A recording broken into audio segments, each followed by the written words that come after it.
안녕하세요. 체스입니다. 오늘이 쉬는 날이긴 한데 그래도 뭔가 하나 알려드리고 싶어서 영상을 찍네요. 어제 미증시는 일단 3%대 큰 낙폭을 보여줬습니다. 제가 어저께 리딩에서 말씀드렸죠. 금요일날 국내 증시가 빠져야 될 가능성이 높기 때문에 현금 비중 최대한 높이고 매수보다는 그냥 관망하는 게 좋다고 말씀을 드렸습니다. 어제 미증시 3% 빠졌고 오늘도 좀 흐지부지 한다면 내일 국내 증시도 큰 폭의 하락이 나올 수도 있어요. 물론 오늘 미증시가 좀 더 중요하긴 하겠지만 일단 미증시가 왜 하락했는지부터 아셔야 될 겁니다. 항상 이유를 알아야 이런 흐름이면 이렇게 진행이 되겠구나 라는 걸 미리 예측을 할 수 있으니까요. 사실 지금 트럼프는 미중 무역 협상을 해서 관세를 아무리 때려도 본인이 지금 현재 중국을 압박할 수 없다는 거를 알았습니다. 달러 가치가 너무 높기 때문이죠. 달러 가치가 높고 위안화 가치가 낮다면 관세를 10% 먹인다한들 20% 먹인다한들 중국에게 그렇게 큰 타격을 줄 수는 없을 겁니다. 중국한테 타격을 주려면 달러 가치가 떨어지는 상태에서 관세를 먹였을 때 중국 입장에선 정말 뼈 아플 거예요.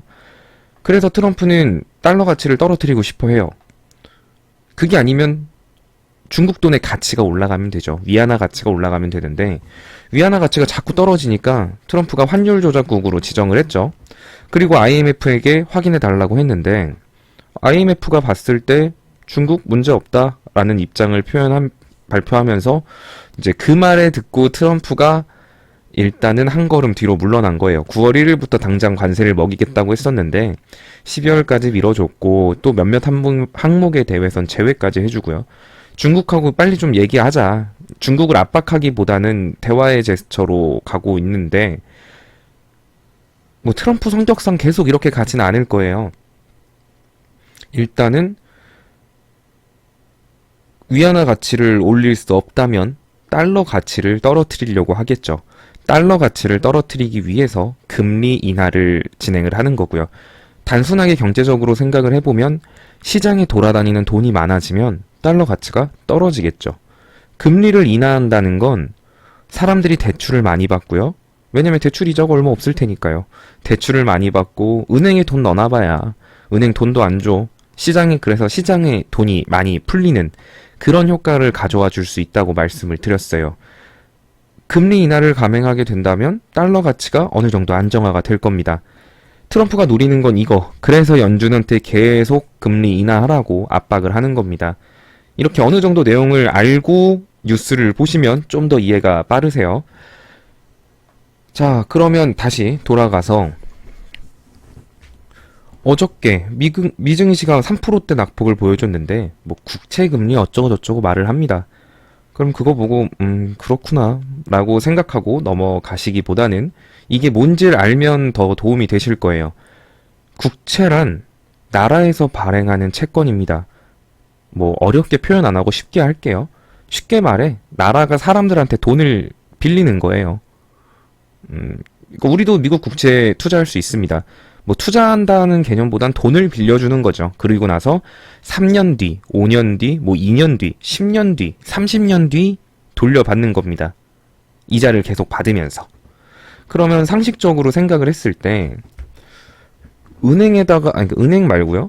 누군가한테 돈을 2년 동안 빌려줬을 때 받는 이자가 많아야 될까요? 10년 동안 빌려줬을 때 받는 이자가 많아야 될까요? 내가 얘한테 돈을 오랫동안 빌려주면 그만큼 이자를 더 많이 받아야겠죠. 그래서 보통 국채금리는 2년짜리가 낮고 10년짜리가 2년보단 높을 거고 또 30년짜리가 10년보단 높을 겁니다. 뭐 그게 당연한 거겠죠. 빌려주는 기간이 훨씬 긴데 이자를 더 많이 받아야죠. 근데 그걸 떠나서 어쨌든 나라가 누군가한테 국채를 발행해서 돈을 빌린다는 건 그 나라가 내가 너한테 돈 빌려서 우리 나라가 성장한 다음에 너한테 이자를 줄게. 이런 개념이라고 보시면 돼요. 우리나라가 2년 뒤가 더 발전돼 있을까요? 10년 뒤가 더 발전돼 있을까요? 상식적으로 10년 뒤가 더 발전이 돼 있을 거예요. 그리고 10년보다는 30년 뒤에 더 발전을 해 있을 거고요. 어쨌든 경제 성장률이라는 게 마이너스가 되는 경우는 거의 없고 어느 정도 플러스에서 좀 위아래로 좀 놀긴 하니까. 자, 그러면 미국 국채 금리 2년짜리가 있고 10년짜리가 있는데 이번에 하락한 이유가 10년 국채 금리가 2년짜리보다 이자율이 낮아진 거예요.